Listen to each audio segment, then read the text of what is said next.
I greet you all, those who love Alpha Tour, especially those who follow my counseling advice.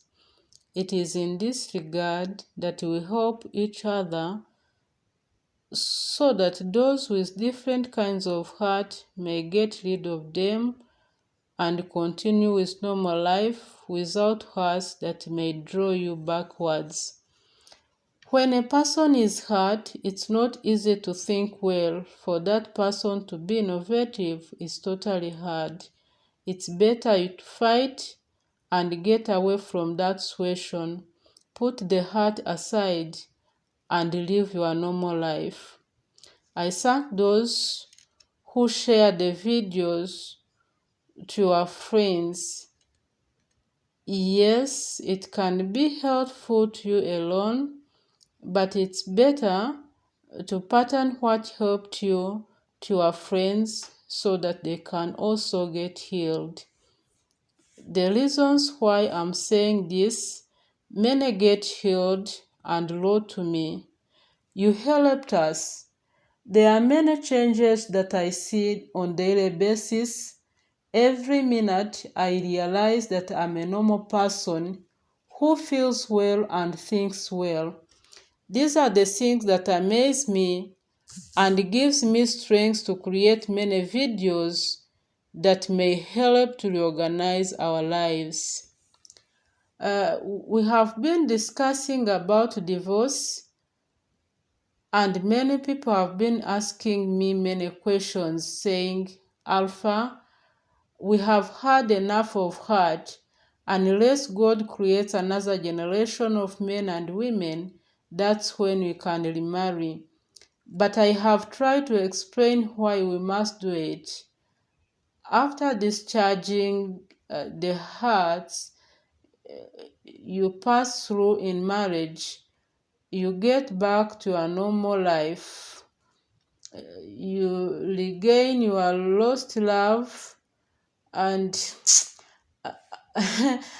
have normal love feelings, because there are people who totally freeze after divorcing their partners. They feel like none can see them, all fall in love with them. I told you there are people you may tell that they are lovely or beautiful and get shocked because they did not hear these words in their marriage. It lasted with dating period. Since then, it stopped. So for that person to tell her that you are beautiful, you look good, you have nice eyes, nice smile, they get shocked because they did not have this in marriage. They don't even expect it. So they can get shocked. I don't want to emphasize on this so much. Those who had questions, I responded inbox on personal level. But I want to get back to when you have a child and a divorce.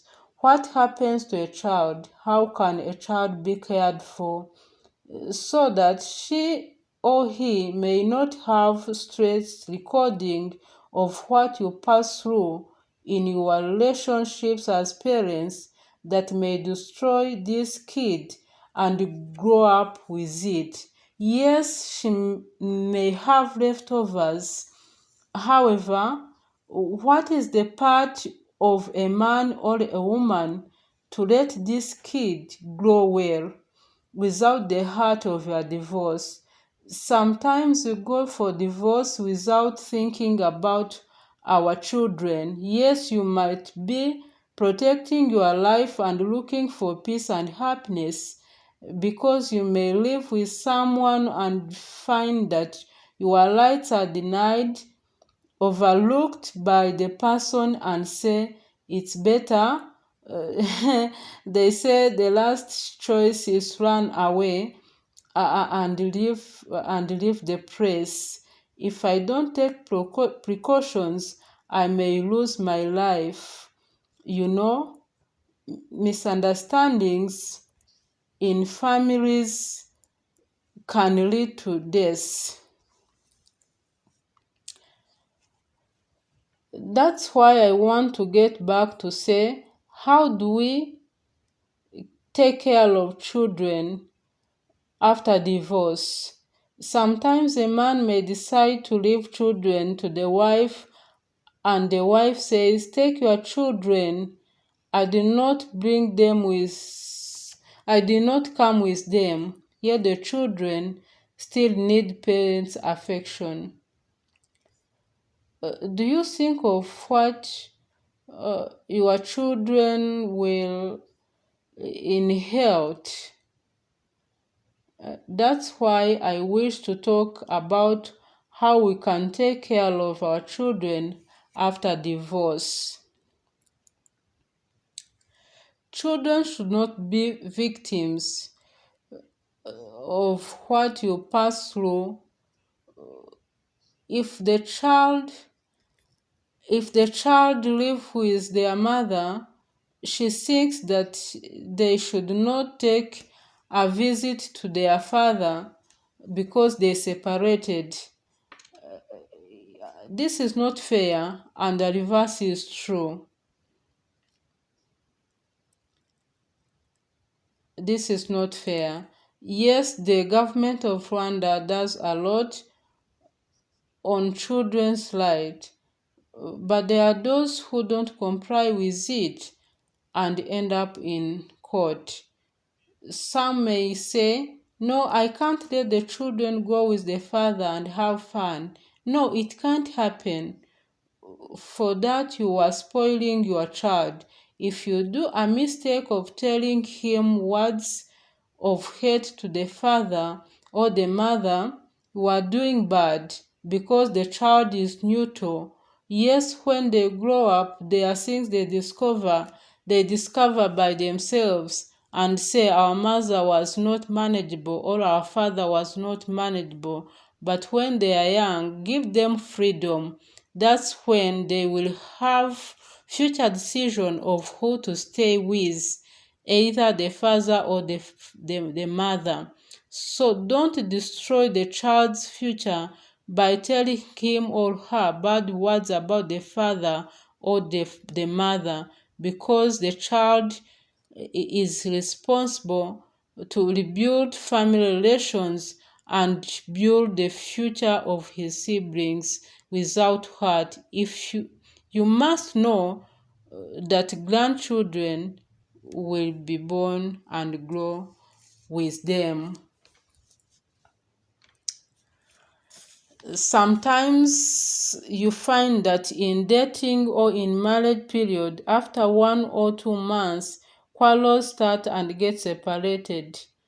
In most cases, when you follow closely, you find that one or both of them possibly may have been born in hearts and grew in them.